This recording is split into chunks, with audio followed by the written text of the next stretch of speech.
Good morning, everybody. When I was asked to speak at the conference, thank you, Roy, for that. I came up with the obvious title, Increasing the Pressure. Just need to get it. There we go. Referring both to the challenge and the answer from the fuel injection system, I thought I'd like to give my perspective on the journey we've had so far and the possible future directions. Fuel injection systems have been in my blood throughout my career. I started working with diesel fuel injection back in 1982. For me, it is the heart of the engine. It's the definitive system which has the ability to differentiate one power pack from another. It can give the edge whether on fuel economy, refinement, drivability, performance or emissions, and is a major cost driver. Together with the powertrain controller, is one of the most influential decisions when laying out a new engine, which then becomes a key part of that architecture and stays with the architecture pretty much throughout its life. Increasing the pressure certainly is the trend, as I will show later, my historical background, and I would like to show where we've come from. And for diesel, shows no sign so far of levelling off. Over the last 10 years, I have assumed we would reach the point of diminishing returns and the limit of what is mechanically possible. But it seems the pressure increases, and so the fuel injection heart keeps on pumping.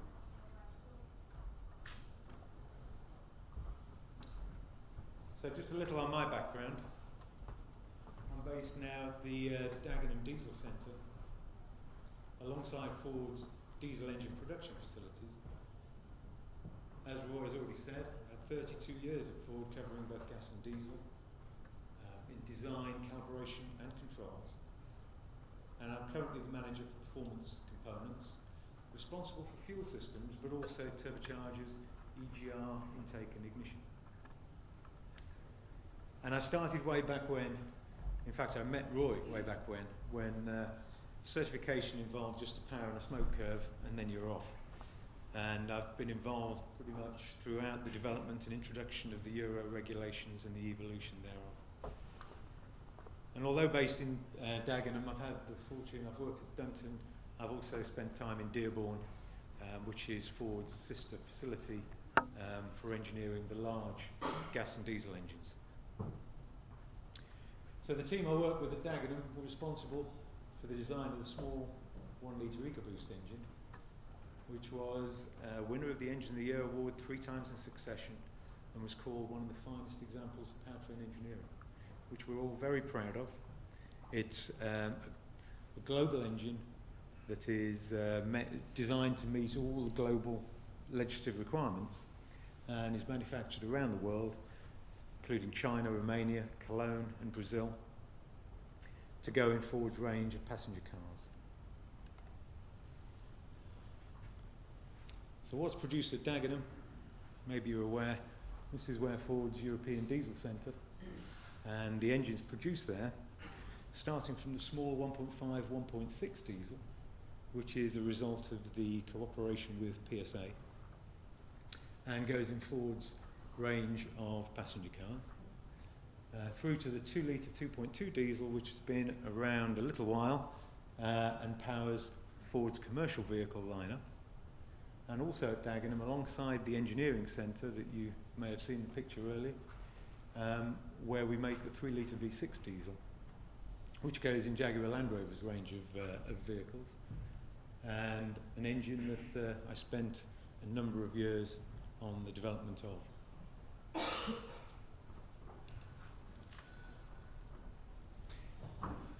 So, increase in the pressure. Why? Well, the pace is unrelenting. In Europe, we need to accelerate. For CO2, to meet the target set for 2020, we need close to a 4 to 5% year-on-year improvement. Our global power packs need new technologies, and we need to deploy them globally. And this is driving more and more engine upgrades and new engine architectures. So the Dagenham facility is a very busy place these days. The emissions levels continue to reduce. European legislation has driven something like a 10-fold reduction in 2 decades, and we'll show that in a minute. For test cycles, we're now looking at tending towards real-world conditions. For a long time, we've now focused on the NEDC cycle, which has long, idle, and steady-state fixed cycle conditions, but we shall be moving towards more aggressive transient and wider operating ranges, which will drive the emphasis on improvements in higher load and cycle efficiency. Then one of the strategies that's used to improve CO2 is both downsizing and downspeeding. Downsizing, clearly reducing the engine capacity and increasing the power density, but also downspeeding, where we increase low speed torque and transient performance and can provide fuel consumption through increased higher gearing. So for the OEMs, we need to be strategic and accelerate deployment of new technologies to meet the challenge, the CO2 challenge and the emission challenge that's ahead of us. And the suppliers, and there's a number here, need to position to bet on the right future technologies to meet the requirements at the best value.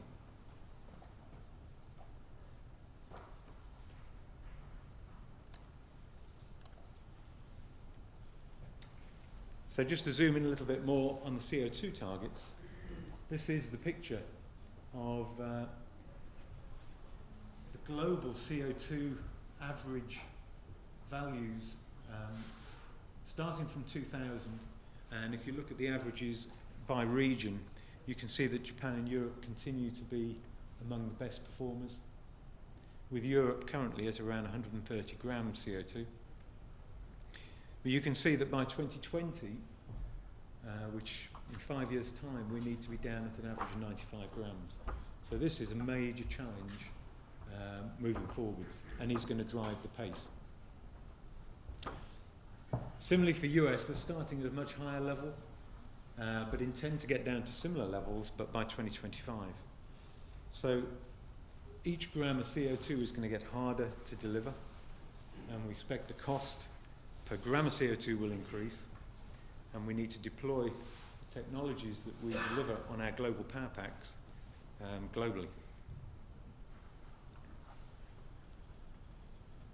So if we look at emissions legislation, diesel was first introduced in passenger cars back in the mid-80s. At the time, there were no emission controls, there was no electronics. I think there was one wire that went to the diesel fuel injection pump, which was just to switch it off. In 1984, when I started, just before that, I spent time working on Ford's first high-speed DI engine. So that was the first implementation of DI combustion, where we had engines running at 4,000 RPM, making about a 30 horsepower per litre with a single injection, quite a noisy affair. And at the same time, Ford introduced its first diesel in the Fiesta with indirect injection. However, by the early 90s, the step down to Euro 1 was the first real emission step, and brought with it introduction of EGR for NOx control, and then later on oxidation catalysts for hydrocarbons and CO control. And by 96, we saw the first introduction with Euro 2 of the initial electromechanical fuel injection systems, which gave conformity, better conformity of emissions through electronic control of timing, and also some EGR electronic control. And then for Ford, our first fly-by-wire system on a turbo version of the 2.5 litre. Although still at this time, most passenger cars were still in direct injection. By Euro 3, this was a significant step at the turn of the millennium. We then saw most applications now on passenger cars turn to DI combustion for a better than 20% fuel economy improvement. This was achieved with a mix of pump line nozzle and unit injection, and of course the first common rail introduction with 1350 bar and wide acceptance of full electronic control at this stage. Then at Euro 4, the introduction of DPF was first seen, and common rail pressures up to 1600 bar. Then with Euro 5, first introduction of 2,000 bar. And DPFs becoming mandated. However, still at Euro 5, the technologies used to meet that were very similar across all OEMs. So the diversity of technologies was not really apparent at that time. Most technologies were similar. And now at Euro 6, the step we're all facing, we see the introduction of NOx after treatment for diesel. Again, further increases of pressure, anticipated, OBD continuous monitoring, and increasing CO2 actions. So overall, over the last 30 years of diesel emissions, we've seen something like a 10-fold reduction and a likelihood of increasing diversity of technology as we move forwards.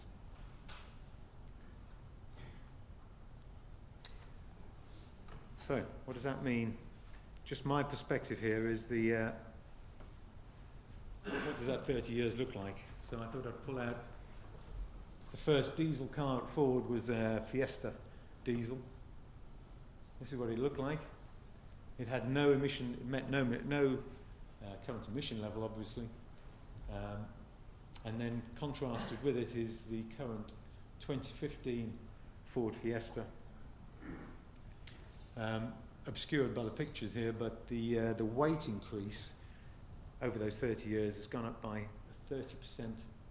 So the new Fiesta is 30% heavier than the outgoing one, which is a measure of the level of refinement, comfort and electronics, etc. that goes into, and safety that goes into a modern car. But the power and torque increased by something like 100% in 30 years. The fuel economy improvements are close to 55% between the two. All other attributes, again, significantly improved with the latest Fiesta close to gasoline levels of refinement, and of course meeting the Euro 6 emission. So, quite a sobering thought on where we've been and where we've come from with diesel, and how the emission and technologies have driven us further forwards. So what's next? So we've got Euro 6 around the corner. What's the test cycle? The focus is going to be on real-world conditions. The Commission's findings are that real-world NOx is not significantly reduced from Euro 3 to Euro 5 levels. The real-world driving cycles to be introduced, including the real driving emission cycle, will move to in-vehicle emissions with levels normalised to NEDC cycle measurements using conformity factors. Diesel vehicles will need a higher level of NOx control, and we will see NOx after treatment across the board. Cost of diesel power packs will significantly increase over the equivalent gasoline, and the rate of year-on-year CO2 reduction that we just saw we need to achieve will increase, further driving up both gas and diesel costs. And diesel cost will be an issue for us, and affordability when looking at the competing power packs. If we just look at what that NEDC cycle looks like, the top left here is representation of that diesel cycle. You can see that it does have significant idle periods. It has stable periods, steady state running. It's quite a cycle that can be easily predicted. If you contrast that with the US cycles that are used on the right-hand side, which include more transient, higher load, and lower idle periods, combined with highway cycles and higher speed cycles. So what's happening is that we will, over time, or in the future, we'll adopt what's known as the WLTC cycle, which will include more transient, shorter idle, higher loads and more transient operation,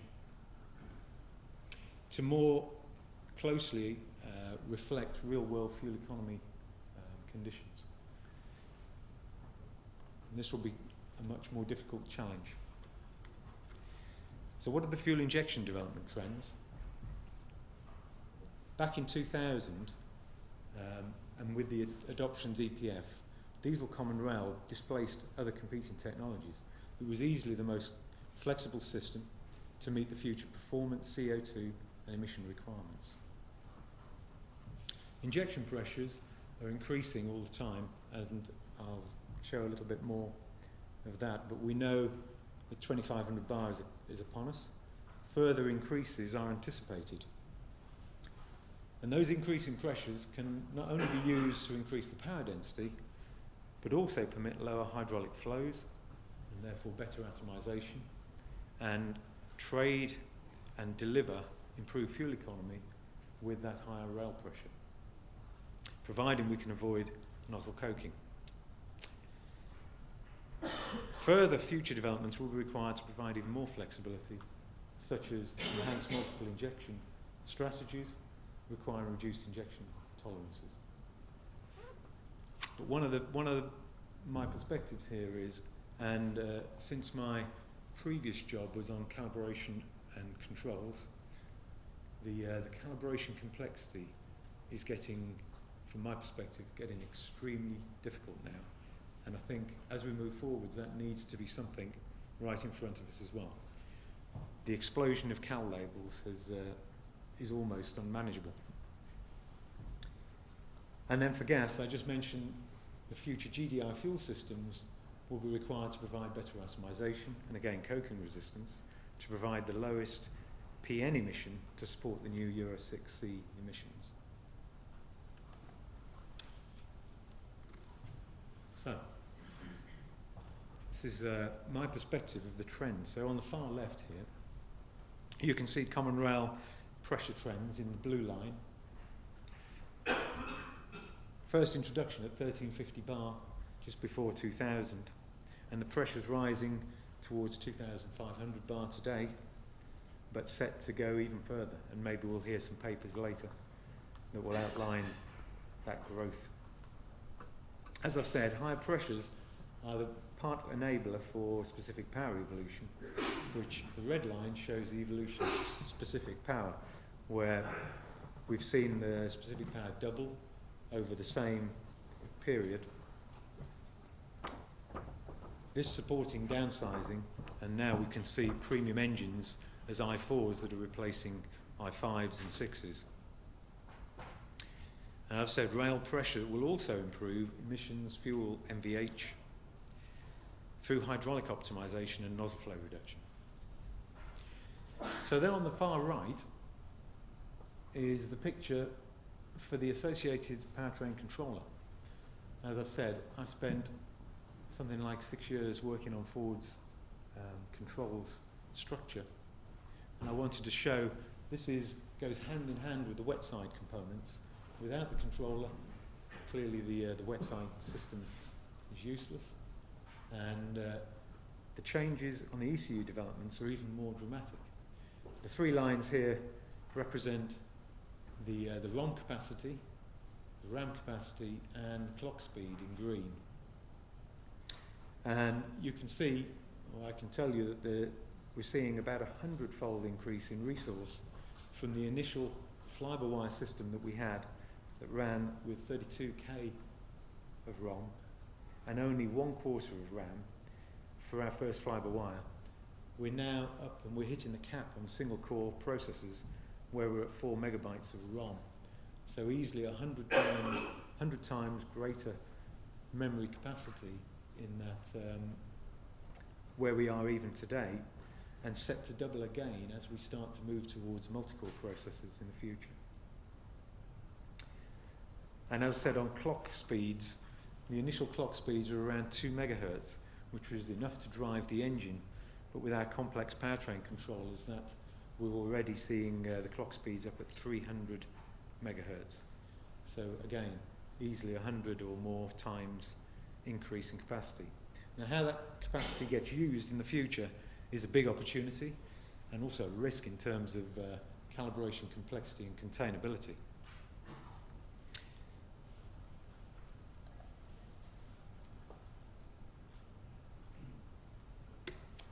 Okay, so just shifting to what is Ford doing to meet this challenge.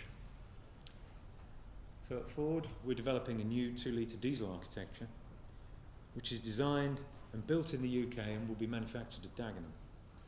It'll meet the most stringent Euro 6 and beyond emission levels, and will feature advanced low emission features, and will launch early next year in our light duty truck Transit. It will feature the latest piezo injection system. And I've pulled out a few perspectives here. Firstly, it'll be 2,000 bar, at least as we introduce it, with a miniaturized piezo actuation and control valve. And I just want to pause on that just for a minute, because miniaturized, for me, it really doesn't come home to you until you actually see the components. I'm used to seeing the control valve as a representation on a screen in a presentation, blown up 10 or 15 times, and you can get the understanding, familiarity of the shape and the detail of this critical piece of the injector. But when just recently, while I was at the plant, I had a control valve dropped on my notebook, which I could hardly see, let alone pick up or orientate or try and fit in an injector. For those uninitiated, you really do have to see what probably is one of the most important pieces of metal in an engine today. Clearly, without it, it wouldn't work. This miniaturization allows the control valve and the actuation mechanism, the piezo stack, to be buried deep inside the injector. This is good for MVH, helps to mask the associated ticking noise that can be there. Also good for low backflow. The associated assembly tolerances are then electronically adapted over life, which is quite ingenious use of the controls. So then if you look at closed loop fuel delivery, this again is quite a novel use of the piezo actuator as a sensor. This allows us to control the injector closing by fast sampling of the injector signal and decoding the closing point, or the glitch point in the curve. This enables fueling consistency over life and gives us improved emissions and performance conformity, and will allow extended multiple injection capability with minimized dwell. Finally, the integrated controls. I just want to talk about a little bit, because I spent quite a long time on this. The work that we've done with the controls was to develop an application layer that is common and presents a common calibration structure to the forward calibrators, regardless of which fuel injection system it is matched to. This means that we've cut through the software layer to match it to the complex fuel injection drivers. And what this means is that it gives us the flexibility in the future to be able to take advantage of fuel injection developments, particularly where those developments drive unique injector drivers or control strategies. They're separate from the common control structure that we've developed.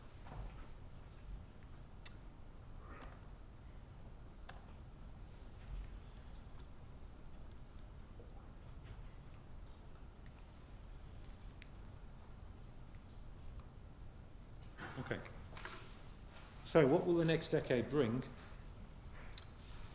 As we've said, increased fuel injection pressures. Maybe with smart pressure overboost to take pressures even further. Then digital rate shaping. Again, I believe it's the subject of the next paper.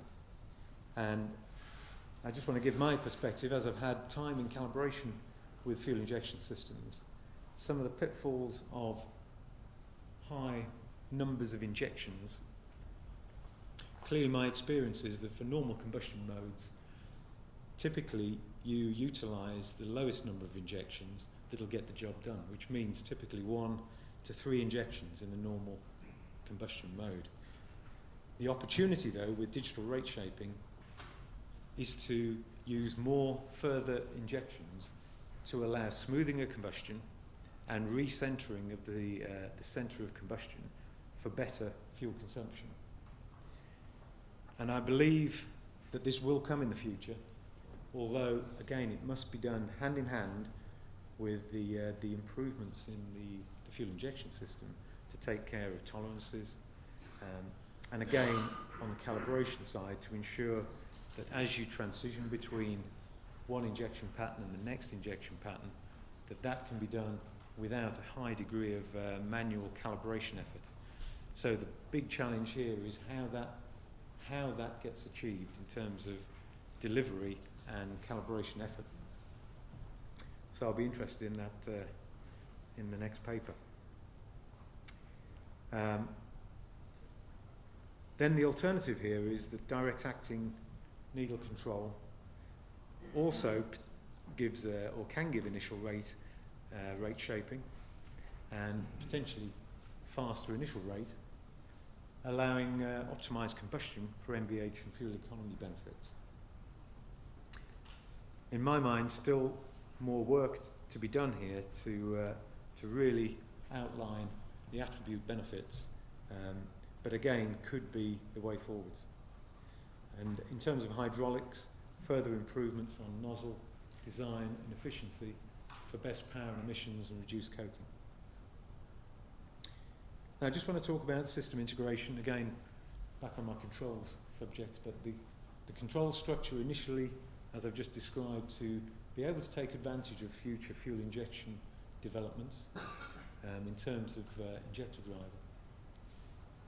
And the multi-core processor, how that will get used, because doubling the capacity, we can't just add more and more calibration labels, more and more control structure.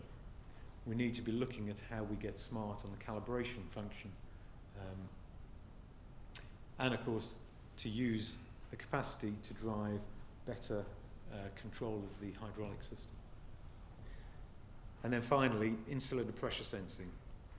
Already starting to be adopted, we're already seeing this, but needs to be a significant integration with current controls, or in fact a new structure altogether with a rationalised sensor set, which would provide the opportunity for tighter emission controls, MVH, fuel economy and drivability. The benefits would be enabled with closed-loop IMEP control for injection timing and cylinder pressure rise rates. The whole calibration structure could change, could rationalise the sensor set and give significant improvements. And as I've said, must be accompanied by calibration simplification.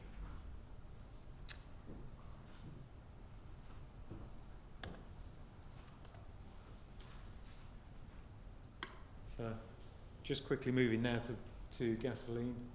I'm sure everyone here is aware the PN issue with the introduction of the DI combustion system in the last few years has seen an increase in PN emission versus traditional PFI systems,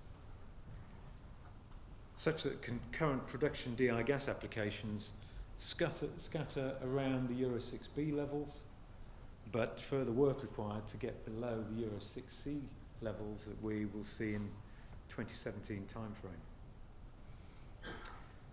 The PN sources from injection include wall wetting mechanisms and injector coking and drift effects, and require nozzle design optimizations and higher pressures to address cold and transient operation. Those higher injection pressures improve entrainment and provide faster evaporation for lower particulate number. At the same time, we may be facing gasoline particulate filters in this time frame on certain applications. So the gas DI trends. New gas DI particulate number limits are going to require an action to meet the Euro 6C challenging levels. The DI multi-hole injector, currently running around 200 bar, and typically the particulates deteriorate with time, primarily due to coking issues. Gas particulate filters currently been engineered and considered as a fallback, and PN sources include wall wetting mechanisms, injector coking and drift effects, and require some nozzle developments and higher pressures to reduce those particular numbers. And the higher injection pressures improve the entrainment and faster evaporation. However, increasing the rail pressure drives a requirement, again, for more accurate injection control and needle control strategies as the injector opening periods become smaller. And finally, some already available outward opening central injectors may also drive reduced particulate number in this time. So I just wanted to close on a summary of what does the OEM want. So as a Ford customer, what do we need? We need affordable diesel fuel systems. We need refinements in the injection control with increasing rail pressure capability. Easily said. So we want advanced hydraulic systems. One of the points here which I see as a challenge is we need the flexibility to trade increased rail pressure so that we can achieve better CO2 emission through reduced hole sizing, but we need to do that with a robust coking resistance. We need to see demonstrable attribute advantages of the technology alternatives. So when we look at servo systems versus direct acting, we need proven injection patterns that can demonstrate attribute advantages that we can easily use. And we need advances in the associated controls, optimizing and utilizing the next generation multi-core for maximum functional advantage while reducing the calibration task and increasing the robustness, such as the use of insulin and pressure sensing. And maintain or extend the fuel efficiency of diesel versus the competing power packs while remaining affordable. Again, a major challenge as we move forwards. And then for gas DI systems, which deliver fuel economy benefits and PN reduction, again, nozzle advances in rail pressures to promote low PN and coking resistant systems, consistent and low cost. So in summary, the game is moving on, and the need for the fuel system developments are going to continue on apace, unrelenting. So we've not yet found the limit, where increasing rail pressures are becoming a diminishing return, either in cost or weight or benefit or even possibility, where the engine-specific performance ratings have stabilised and levelled out or even reversed, or where fuel economy and emission regs have stopped evolving, with more and more onboard monitoring for lifetime compliance. So the pressure is increasing. Thank you.